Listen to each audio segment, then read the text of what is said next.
Good morning students. आज मैं आपको बताऊंगी कोरोजन। कोरोजन बेटा रस्टिंग की तरह ही होता है। जैसे रस्टिंग होता है जंग लगना, जंग तो लगता है बेटा। जो रस्टिंग वर्ड है वो यूज होता है आयरन आर्टिकल्स के लिए जब लोहे पर जंग लगता है। और जो कोरोजन है बेटा वो मतलब कलर फेड हो जाना किसी चीज़ का, ठीक है बेटा, या फिर किसी चीज़ में रस्टिंग जैसे होती है वैसे ही कोरोजन होता है। ये जैसे चांदी है, चांदी पे कोरोजन हुआ एक तरह से। कॉपर है वो भी कोरोजन के अंदर आएगा, ना कि रस्टिंग के अंदर। तो ये मैंने आपको बताया था शायद प्रीवियस क्लास में, ये बता चुकी हूँ मैं आपको कोरोजन के बारे में। बाकी इसमें भी ये टॉपिक है तो मैं इसमें भी आपको बताऊंगी। The surface of some metals get corroded when they are exposed to moist air for a long period of time. This is called corrosion. जब बेटा किसी मेटल की सरफेस एक्सपोज हो जाती है, किस में एक्सपोज होती है? मॉइस्ट एयर, नमी वाली हवा में। तब अगर अगर हमारी ड्राई एयर हुई तब कोरोजन नहीं होगा बेटा, क्योंकि उसमें एयर वाटर नहीं है। जब उसमें वाटर का कुछ कंटेंट होगा, वाटर कुछ क्वांटिटी होगी, तब ही वो एयर जो है कोरोजन का कारण बनती है। और कम शॉर्ट टाइम के लिए नहीं, अगर लॉन्ग पीरियड के लिए कोई चीज़ में मॉइस्चर के टच में आ रही है तो उस चीज़ पर क्या हो जाता है? कोरोजन हो जाता है।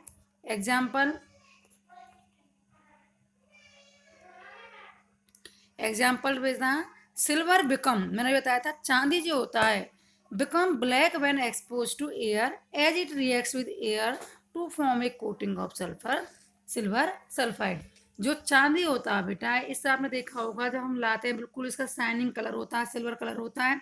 बट जब हम इसे यूज करते हैं तो क्या हो जाता है? इसका ब्लैकिश सा कलर हो जाता है। वो क्या होता है? वो ब्लैकिश होता है इस पर corrosion.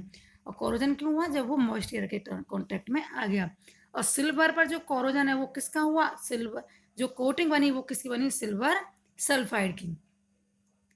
Copper react with moist carbon dioxide in the air.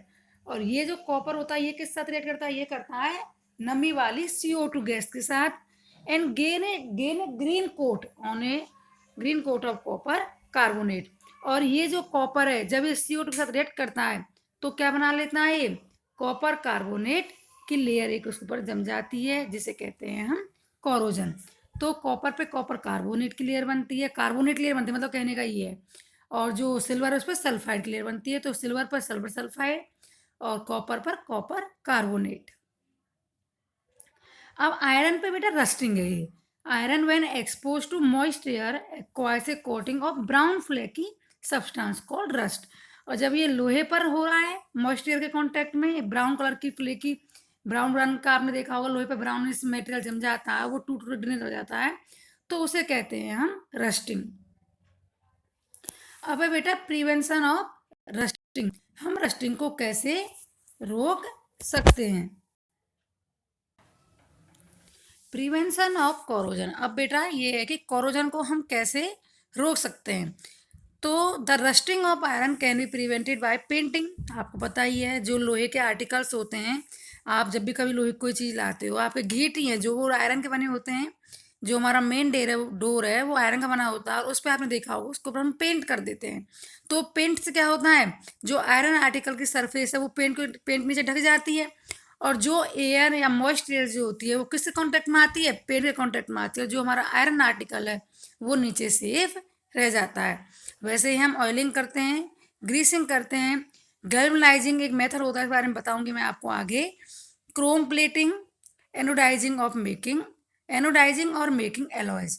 तो बेटा ये गैल्वनाइजेशन या गैल्वनाइजिंग, क्रोम प्लेटिंग और जो ये मेकिंग एलॉय है, ये इसके बारे में अभी आपको बताऊंगी कि क्या होते हैं। गैल्वनाइजेशन मेथड क्या होता है? ये सबसे इंपॉर्टेंट मेथड है इसमें। It is the method of protecting steel and iron from rusting by coating them with a thin layer of zinc.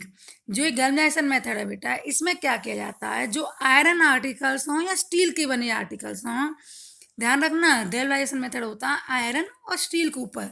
तो जो आयरन और स्टील के बने हुए मटेरियल होते हैं उनको रस्टिंग से बचाने के लिए हम क्या करते हैं? उनके ऊपर एक पतली सी लेयर कर चढ़ा देते हैं। किसकी?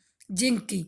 तो ये जिंक क्या है? ये मॉइस्चर के कॉन्टेक्ट में नहीं आता, मीन्स इस पर रस्टिंग नहीं होती, जिससे हमारे जो ये आयरन आर्टिकल्स और स्टील के बने हुए आर्टिकल्स होते हैं ये हमारे रस्टिंग से बच जाते हैं बेटा।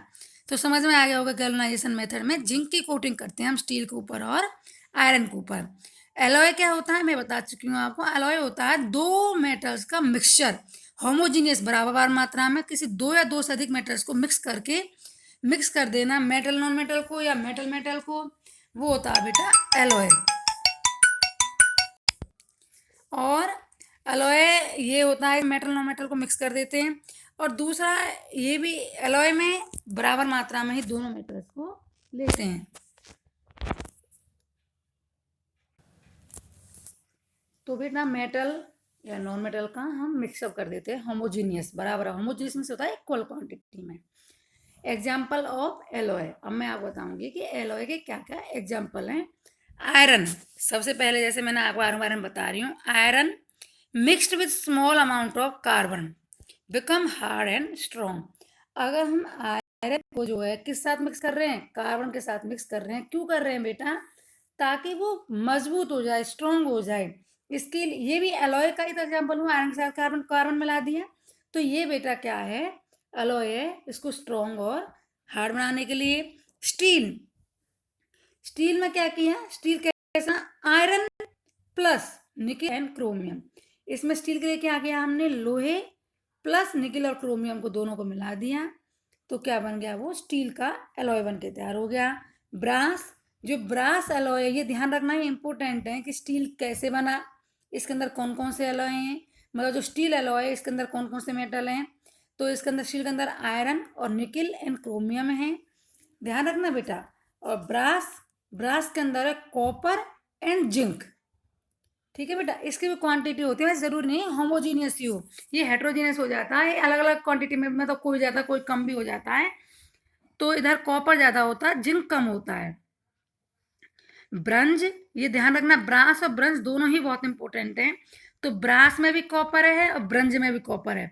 बट दूसरा मेटल क्या है, ब्रास के अंदर तो है बेटा जिंक, और जो ब्रंज है उसके अंदर क्या है, टिन। सोल्डर, सोल्डर के अंदर क्या है, लेड प्लस टिन। ठीक है बेटा, ध्यान ये लर्न करने हैं आपको कौन कौन से अलॉय किस किस मेटल से मिलके बने हैं। Amalgam, if one of the metal is mercury, इनमें क्या होता है, एक मेटल मरकरी जरूर होता है। तो बेटा मैंने आपको कोरोजन क्या होता है, रस्टिंग क्या होती है, कोरोजन को रोकने के तरीके बताए थे अभी, जो गैल्वेनाइजेशन मेथड था, एलोइंग था और ऑयलिंग वगैरह था, ग्रीसिंग वगैरह था, इन सब बारे में बताया था। और फिर मैंने आपको लास्ट में बताया कि कौन कौन सा अलॉय किस किस मेटल से मिलके बना था। और ये सबसे इंपॉर्टेंट है इस टॉपिक के अंदर, क्योंकि आप ये जो कोरोजन रस्टिंग है ये तो प्रीवियस क्लास में पढ़ चुके हो, जो पिछले चैप्टर था उसमें पढ़ चुके हो, बट फर्स्ट चैप्टर में भी। बट इतना इम्पोर्टेंट मैंने बताया ये आपको, अलॉय किस किस में से बना, कौन सा अलॉय, ये मोस्ट इम्पोर्टेंट है, तो ये आपको लर्न करने हैं। थैंक यू बेटा।